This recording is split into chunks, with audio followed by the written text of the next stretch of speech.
Hello दोस्तों, स्वागत है आपका हमारे यूट्यूब चैनल पर।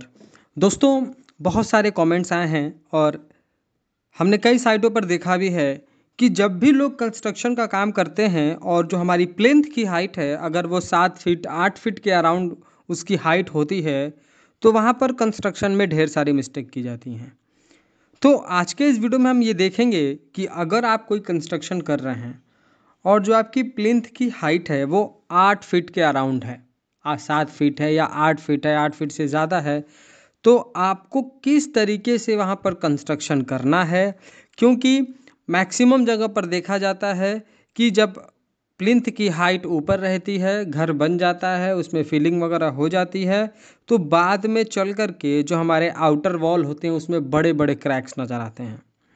तो ऐसा ये क्यों होता है और सही तरीका क्या है, आज के इस वीडियो में हम इसी टॉपिक पर बात करेंगे।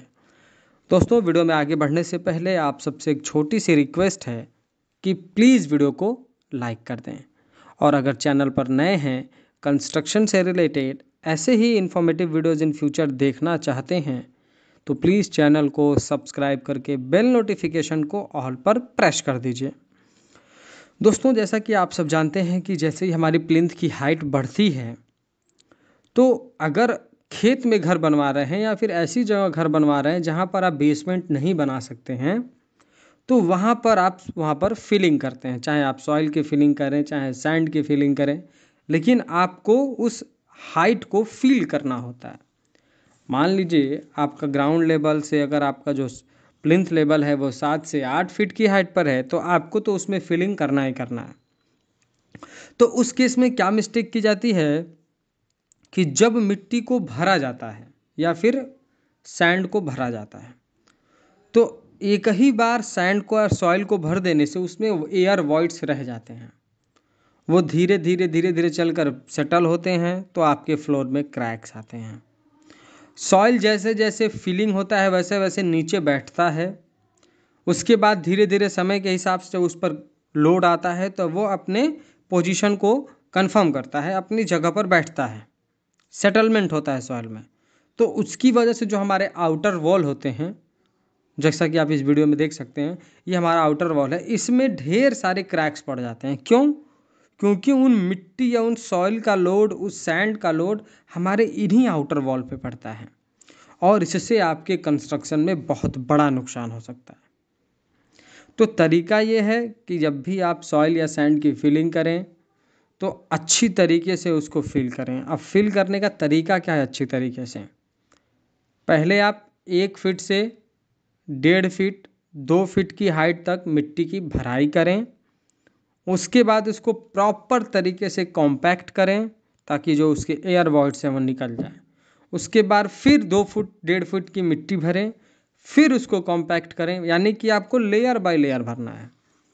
आप 1 फीट 1.5 फीट की लेयर को भरें, कॉम्पैक्ट करें, फिर मिट्टी की भराई भरें, फिर कॉम्पैक्शन करें। ऐसा करने से आपका सॉइल एक ही बार में अच्छी तरीके से अपनी जगह पर बैठ जाएगा, जिससे सॉइल सेटलमेंट की प्रॉब्लम नहीं आएगी। दूसरा, अगर आप मिट्टी की भराई अच्छे से करते हैं, तो आपके जो है आउटर वॉल पर क्रैक्स मैक्सिमम आते ही आते हैं। तो इससे बचना कैसे है आपको कि आपके कंस्ट्रक्शन में ये नुकसान ना हो? तो अगर आपका ग्राउंड लेवल, यानी वो लेवल जिस पर अभी आप कंस्ट्रक्शन करने जा रहे हैं, जो आपका अभी लेवल आपको दिख रहा है, प्लिंथ लेवल यानी कि वो लेवल जहाँ से आपका फ्लोर बन जाएगा। फ्लोर इन द सेंस कि जो आपका फर्श बनेगा, ठीक है? तो ग्राउंड लेवल और प्लिंथ लेवल के बीच में अगर 8 फीट 7 फीट की हाइट है, तो आपको बनाना कैसे है कि जैसा आप इस वीडियो में देख सकते हैं कि पहले ग्राउंड लेवल में ही आपको एक बीम देना है। उसके बाद आप प्लिंथ लेवल पे तो बीम देंगे ही देंगे, पर यहाँ पे मैं आपको दिखा रहा हूँ कि बैक साइड जाने पे ये हाइट लगभग 7 फीट की हो जाती है, 8 फीट की, और फ्रंट में ये प्लिंथ की हाइट 4 फीट दिख रही है, 5 फीट दिख रही है। तो इस केस में क्या किया गया था कि जो हमारा ग्राउंड लेवल था, उस ग्राउंड लेवल पे पहले एक बीम बनाया गया, बीम की कास्टिंग करी गई, फिर प्लिंथ ब्रिक वर्क किया गया, और प्लिंथ लेवल पे भी बीम की कास्टिंग प्लिंथ बीम की करी गई। यानी ग्राउंड बीम भी दिया गया है और प्लिंथ बीम भी दिया गया है, और आपको भी यही करना है अगर आप चाहते हैं कि क्रैक्स आपकी बिल्डिंग में ना आए, जो आपने आउटर वॉल नीचे के साइड में ब्रिक वर्क किया है। जो आपका ग्राउंड बीम होगा वो भी प्लिंथ बीम की तरह ही होगा, यानी कि ग्राउंड बीम जब प्लिंथ बीम की तरह होने का मतलब ये है कि प्लिंथ बीम हम कॉलम टू कॉलम अटैच करके बनाते हैं, कॉलम टू कॉलम जोड़ करके बनाते हैं, सारे कॉलम से हमारे बीम जुड़े होते हैं। उसी तरीके से ग्राउंड बीम सिर्फ आपको आउटर साइड नहीं देना है, आपको अंदर पूरा जिस तरह आप प्लिंथ बीम बनाएंगे उस तरीके से आपको देना है।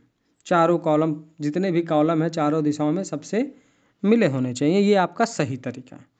इस तरीके से आप करेंगे तो आपके फ्लोर में क्रैक और आउटर वॉल में क्रैक कभी नहीं आएगा। नहीं तो होता क्या है कि आप अगर नीचे ब्रिक वर्क करके उसके बाद प्लिंथ लेवल पर आ करके आप प्लिंथ बीम देंगे, हाइट 7 फीट 8 फीट रह जाएगा, तो जो आप भराई करेंगे उस मिट्टी का लोड इतना ज़्यादा होगा कि आउटर वॉल पे क्रैक आएंगे ही आएंगे। तो अगर आप इन सब सारी चीज़ों से बचना चाहते हैं तो आपको ग्राउंड बीम और प्लिंथ बीम दोनों बनाना चाहिए। दोस्तों आज के इस वीडियो में बस इतना ही। वीडियो पसंद आया हो तो प्लीज़ वीडियो को लाइक कर दें। अगर चैनल पर नए हैं, कंस्ट्रक्शन से रिलेटेड ऐसे ही इन्फॉर्मेटिव वीडियोज़ इन फ्यूचर देखना चाहते हैं तो प्लीज़ चैनल को सब्सक्राइब करके बेल नोटिफिकेशन को ऑल पर प्रेस कर दीजिए। Thank you.